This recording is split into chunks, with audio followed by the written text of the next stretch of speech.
नमस्कार। आज हम एक बहुत ही पावरफुल कहानी सुनने वाले हैं, अनन्या की कहानी।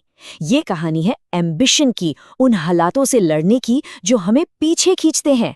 तो चलिए इस प्रेरणा देने वाले सफर को शुरू करते हैं। तो कहानी शुरू होती है अनन्या के सपनों और उसकी असलियत के बीच के फर्क से। यहीं से उसके इस कमाल के सफर की नींव पड़ती है।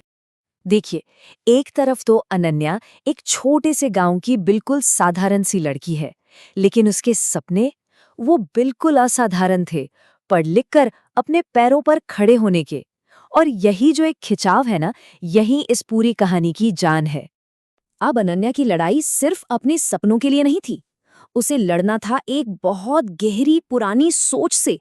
उसके पिता मानते थे कि लड़कियों की पढ़ाई लिखाई बस ठीक ठाक होनी चाहिए, क्योंकि असली जगह तो शादी के बाद ही है। माँ वो सब समझती थी, लेकिन समाज का डर इतना था कि उनकी जुबान पर जैसे ताला लग गया था।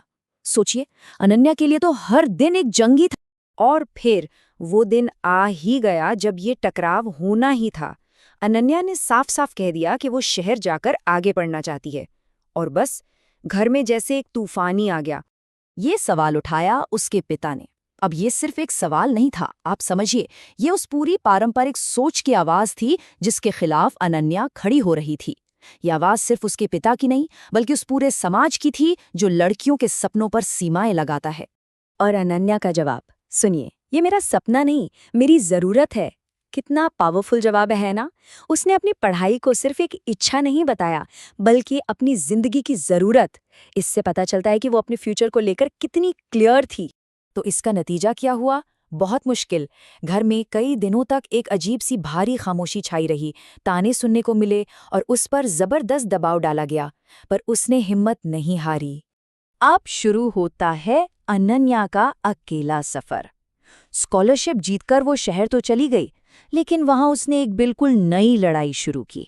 एक ऐसी लड़ाई जिसे लड़ने के लिए उसके साथ कोई नहीं था। तो देखिए उसका सफर कैसा रहा। उसने दिन रात एक करके पढ़ाई की, स्कॉलरशिप हासिल की, फिर शहर के एक अच्छे कॉलेज में एडमिशन लिया। वहां अकेले कई साल बहुत संघर्ष किया, और आखिर में एक डिग्री और एक अच्छी नौकरी के साथ घर लौटी। ये थी उसकी मेहनत की जीत। शहर में जिंदगी बिल्कुल आसान नहीं थी। सोचिए, अकेलापन था, पैसों की तंगी थी, पढ़ाई का प्रेशर अलग। उसने सब कुछ झेला, लेकिन जानते हैं क्या, हर चुनौती ने उसे तोड़ा नहीं, बल्कि और ज्यादा मजबूत बना दिया। और अब आता है कहानी का वो हिस्सा जब सब कुछ बदल जाता है। अनन्या की गांव वापसी, और उसके साथ आया एक बहुत बड़ा बदलाव, सिर्फ उसकी जिंदगी में नहीं, बल्कि पूरे गांव के नजरिए में। याद है, पहले यही गांव वाले थे जो सवाल उठाते थे, ताने कसते थे। और अब उन्हीं लोगों की आंखों में उसके लिए गर्व था, सम्मान था। उसकी एक कामयाबी ने सबकी सोच बदल कर रख दी थी। और फिर उसके पिता के वो शब्द, तुम सही थीं। बस ये 3 शब्द। सोचिए, इन 3 शब्दों में उसकी पूरी लड़ाई का सम्मान था, उसकी जीत की मोहर थी, और एक पिता का अपने बच्चे के लिए बदला हुआ नजरिया था। तो ये सिर्फ अनन्या की जीत नहीं थी, है ना। अब बात करते हैं इस कहानी के असली मतलब की। उसकी हिम्मत की जो गूंज थी, वो सिर्फ उस तक नहीं रही। तो इस पूरी कहानी से हमें क्या सीखने को मिलता है? संदेश बहुत सीधा और साफ है। अगर आपके इरादे पक्के हैं ना, तो आप सिर्फ अपने हालात ही नहीं, लोगों की सोच तक बदल सकते हैं। अनन्या ने यही तो करके दिखाया। इसे ही हम कहते हैं हिम्मत की गूंज। मतलब जब एक इंसान का करेज सिर्फ उसकी अपनी जिंदगी नहीं बदलता, बल्कि पूरे कम्युनिटी की सोच में एक लहर सी पैदा कर देता है। अनन्या की कामयाबी बिल्कुल वैसी ही एक गूंज बन गई। और आखिर में एक सवाल जो सोचना जरूरी है, एक अकेले इंसान का साहस, उसकी हिम्मत पूरे समाज की सोच को कैसे बदल सकती है?